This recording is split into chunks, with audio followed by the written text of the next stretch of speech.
it's kind of funny. All these things do go into each other subject. So we'll probably be moving from subject to subject, but we're going to talk about what you'd like your club to be in 3 to 5 years, deciding on your annual goals and entering it into Rotary Club Central, like why are we doing that? And coaching new and continuing memberships and leading, which I believe is probably one of our harder things that we have to do. So first of all, deciding what you'd like your club to look like in 3 to 5 years. What have you thought about that? I'm sure you've thought about that being as an incoming president or a future president. And how would you do that? What are some things y'all are doing to facilitate that, make that happen? That you kind of know what you'd like your club to be in 3 to 5 years. And this is participation. So everybody unmute and then let's talk. Okay, Meredith, gotcha. Okay, so we're really in the midst of a transition phase because we went through our governor's ball phase for a long time and we're looking for something new. So actively, our mission for next year is to come up with our next big, amazing idea that we do. And so we don't really know what that is yet. Like, we don't know whether it's big service projects that bring in all of Albuquerque and, we're attracting people, or whether we're picking another niche, or whether we just double down on the kids and be able to really fund big sustainable projects. We don't know. We're still talking about it. I've done some preliminary surveys of people and seeing where they are, but that's our club goal, is to come up with our club goal like over my year. So is that like you mean your signature? Right. Yeah, like forever we were trying to earn our $1 million and we did. So now what do we do? What do people want to do next? Where are we going? We're the little club that punches above our weight. So what's next? And maybe we become a big club. Yeah, who knows? But then we won't fit in Jimmy's and that would be sad. So yeah. Yeah. Hey, John. JJ? Yeah, we have this. I wanted to say that we have this really dynamic president-elect and this fantastic president that are putting together meetings for the lineup, like so we all have a plan that is going to have some continuity from and is passed on from president to president. So I just wanted to mention that. Thank you, JJ. Is it like a strategic plan or? Yes, strategic plan, goals, what we're doing well that we want to continue, what were missteps maybe that we want to kind of tweak, where we want to see ourselves in 3 to 5 years, based on our line going forward, and just deciding, keeping our club as vibrant as possible. George. Sandy, I was just going to say, I'm just a member of my home club, and I don't think we've ever had a strategic plan, but I would like to see us have a strategic plan 3 to 5 years to grow by 10 members. And my way of achieving that would be to better engage all the members that we have. And the idea is to share the workload we don't want to burn out our 3 to 4 people that currently do most of the work. So that was my key thought for the day. And that's a good key thought, George. Thank you. Very good. Thank you. Mark. Yeah, and I was going to bring up the strategic plan. I agree. I think it's been a while since we've gone through that process. I did come across the action plan template that seems to be rolling out on RI, and I like the simplicity of that. It seems a little bit less structured, definitely more action oriented. It's the name. And so I think that could help us maybe galvanize some people around getting our average age, younger, and definitely, I see us spinning out some satellite clubs. We're in a large metro area that could definitely support that type of evolution. So I think it'll look quite different in 3 to 5 years. Right. Mark, let's talk a little bit about those satellite clubs, because what you mentioned, and I belong to your club, the El Paso Club, and from what I've heard from Marty Padilla, I really like what I've heard that what you guys have done with the Satellite Club, and as you mentioned, Mark, it might fit your club. And the reason is when I was talking to Marty and Sandy, was that how a Satellite Club can complement your current club. And for example, if you have a club that is more traditional, members are older, they already did club leadership, but then you have an opportunity for a satellite club of younger members that are more service oriented, might not have the resources, or they're not the folks that are bringing out their checkbook, but they're excited about service projects. So a satellite club could really complement your current club, and they just feeds off each other. This new innovation, and Marty, I don't know if you want to talk a little bit more on that, but Yeah, I think you're right on. When you have a satellite club, you might not have the members on that club that don't have the financial means to be a big donor to the club, but they are just as important. I've got a gal in our satellite club that maybe earns maybe $35,000-$40,000 a year. Okay. She's at all of our satellite meetings, and you know what? She is a great resource because she knows everybody in the city of Albuquerque, every single entity in the city of Albuquerque. So she complements our club. We need people like that. Rotary has changed over the years. You don't have all these doctors and lawyers and CPAs. You don't have that anymore. You have more of the down-to-earth people that really want to help in the community, okay? But they don't have the financial means to maybe open their checkbook all the time. But you have the big club that has some of those means to open their checkbook all the time, so they complement each other. And I understand once in a while you guys regrouped all together.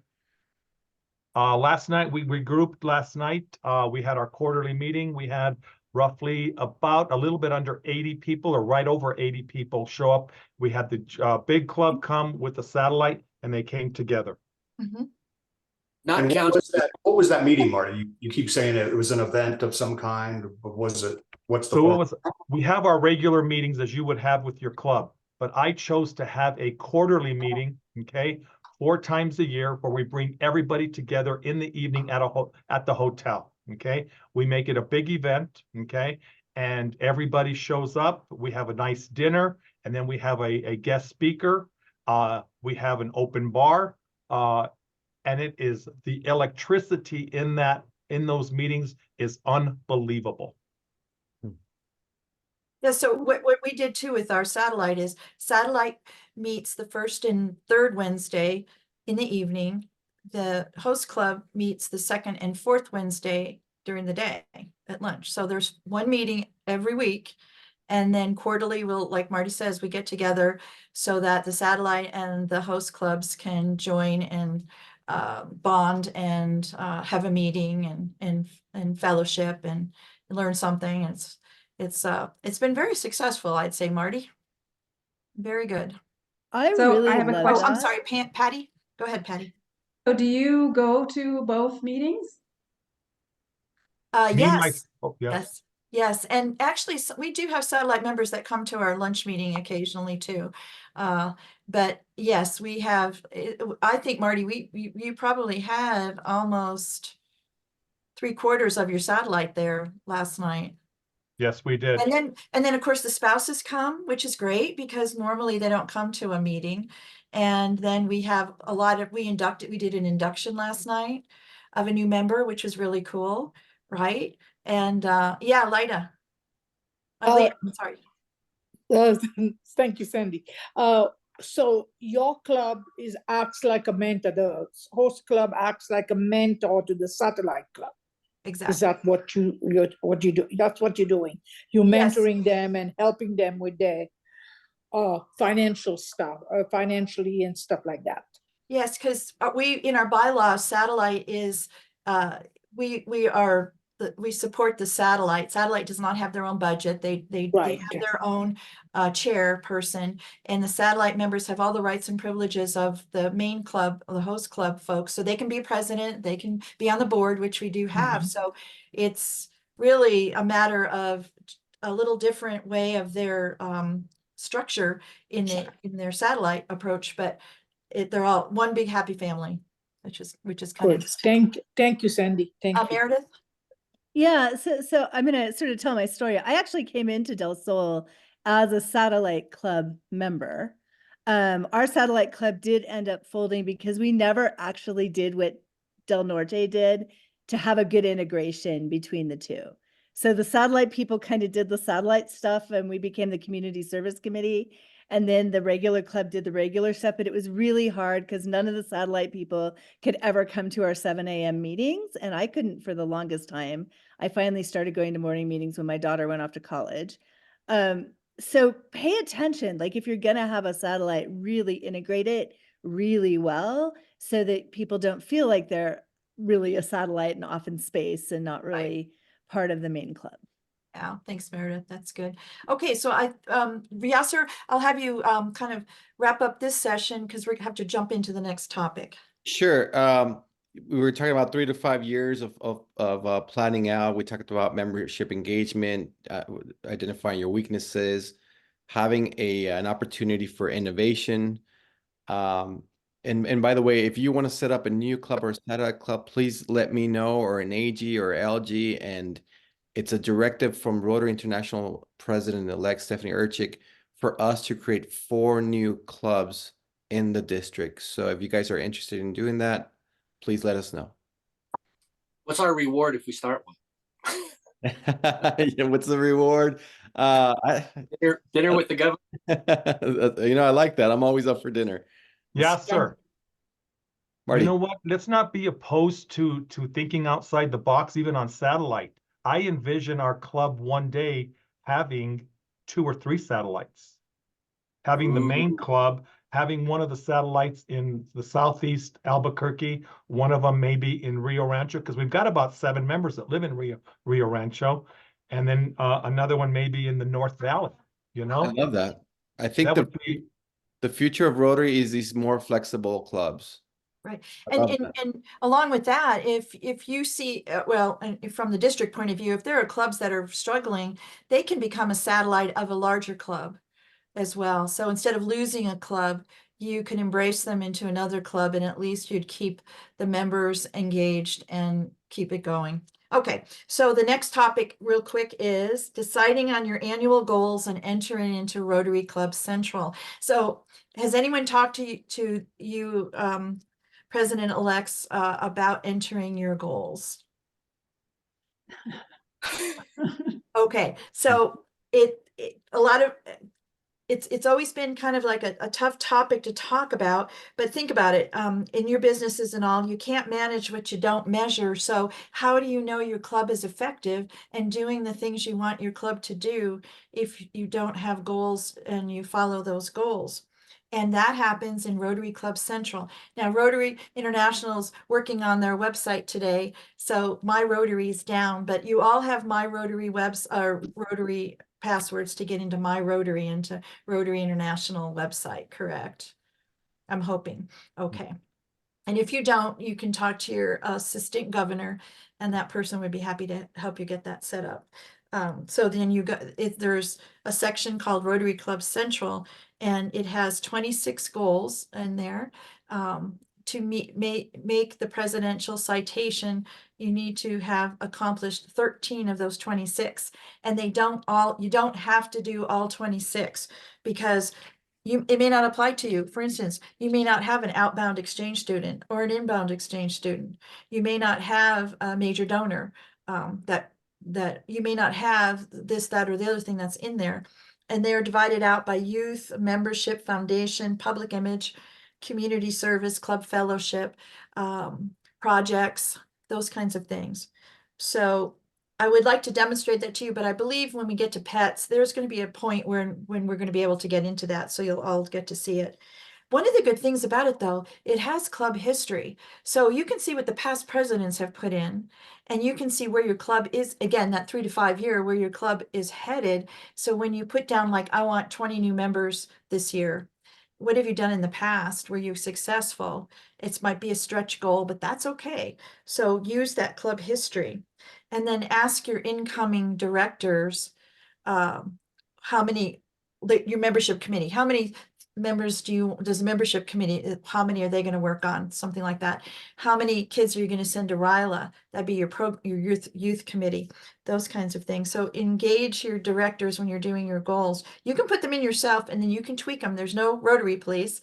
So you certainly can go back in before June 30th and update those goals periodically.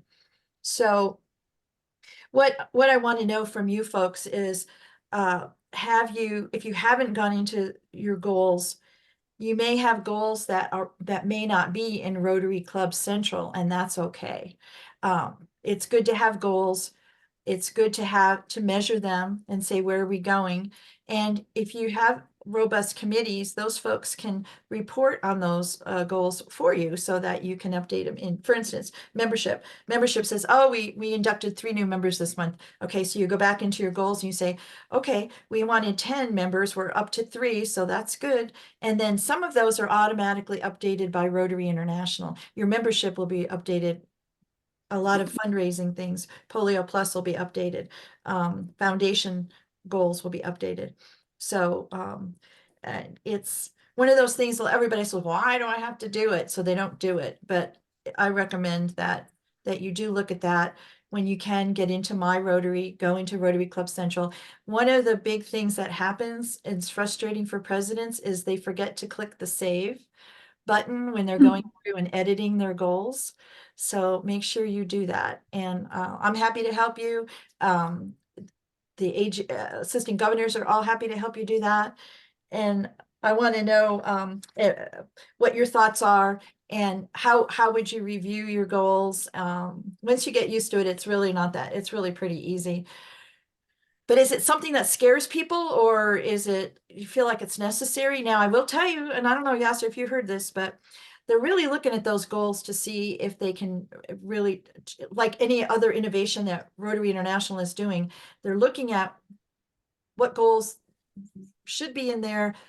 Is there a different way to do it? More innovation on how to measure what you're doing, those kinds of things. But for now, we do have that. We have a Rotary citation, so that if you meet at least 13 of those 26 goals by the end of June 30th, then the club gets a citation, which is an award that recognizes your hard work. And it's good for the members because it shows that, yes, we've been productive.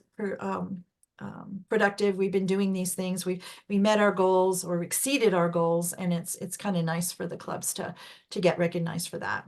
So I'm going to open it up for you guys to talk about that. JJ, I see you got a hand up.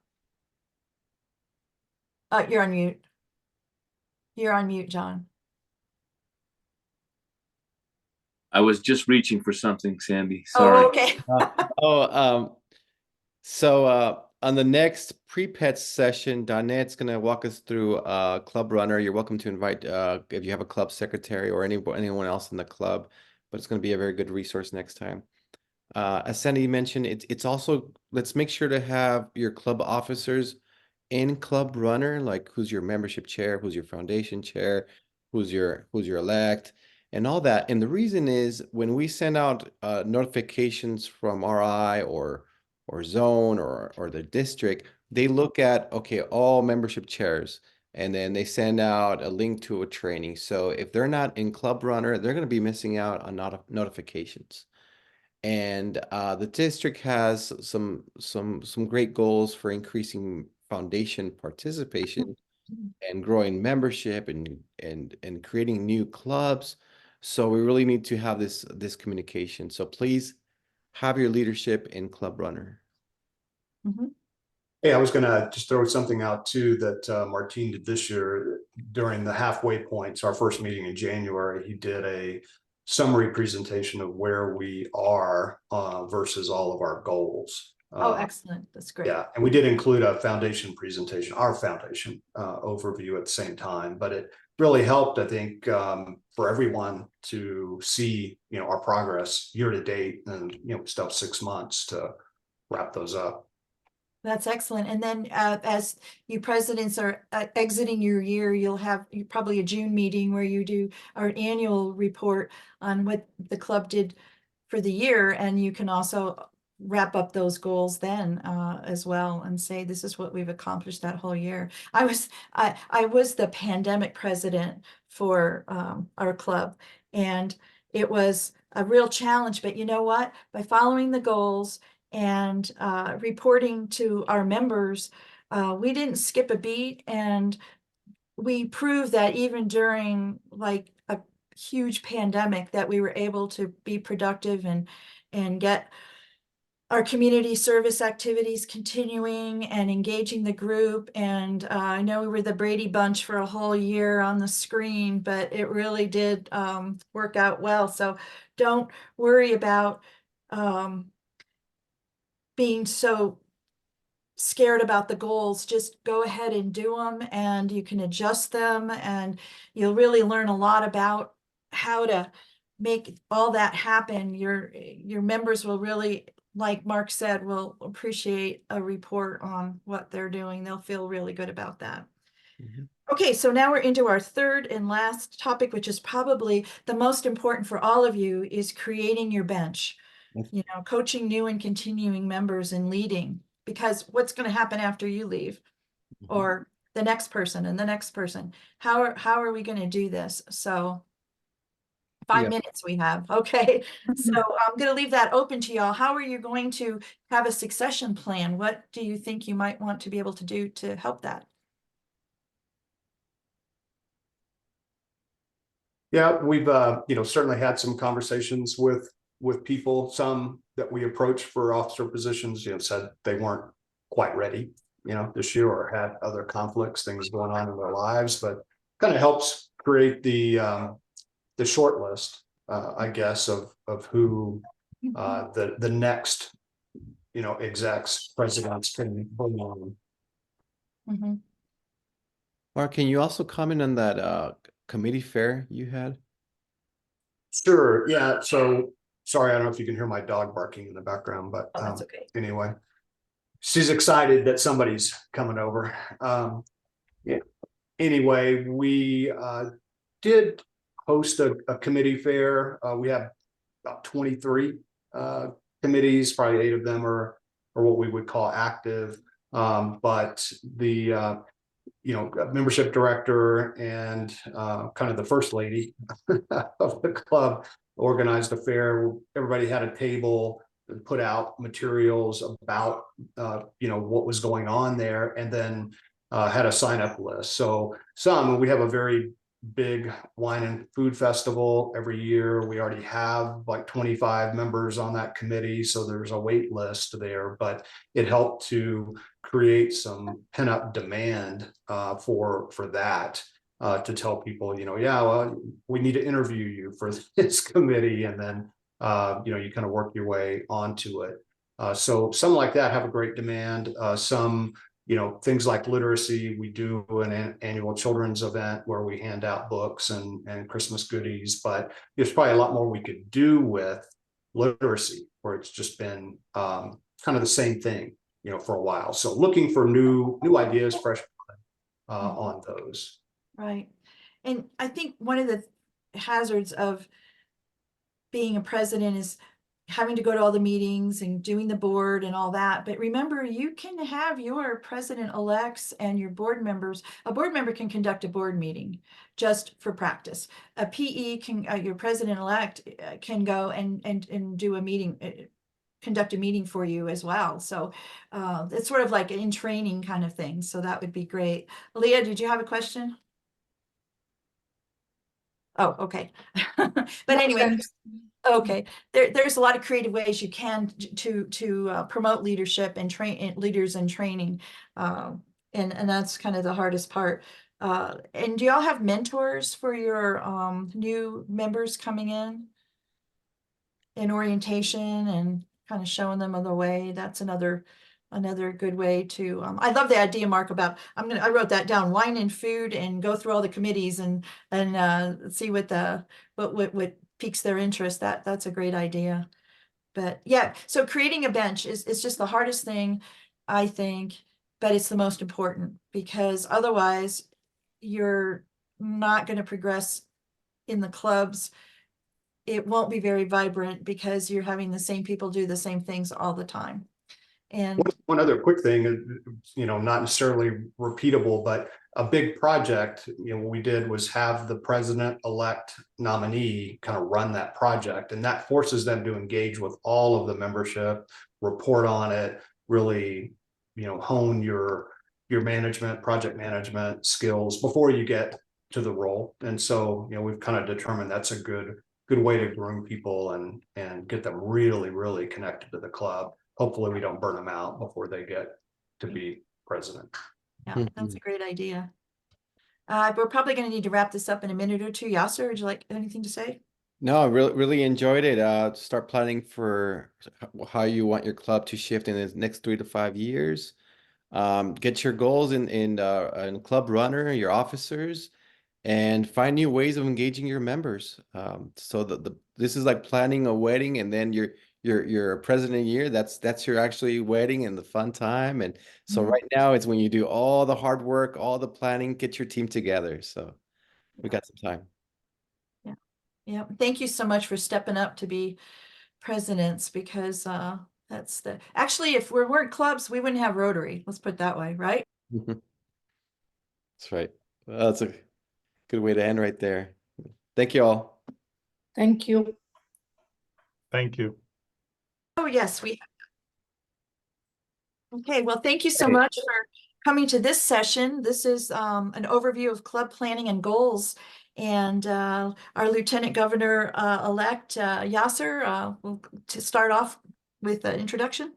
Yeah, great to see everyone, and I've heard a lot of great input. Everyone's eager to promote new ideas and try something different. So I'm very excited about that. And Road International is all about, if you have a new way or something that might make more sense, let's give it a shot.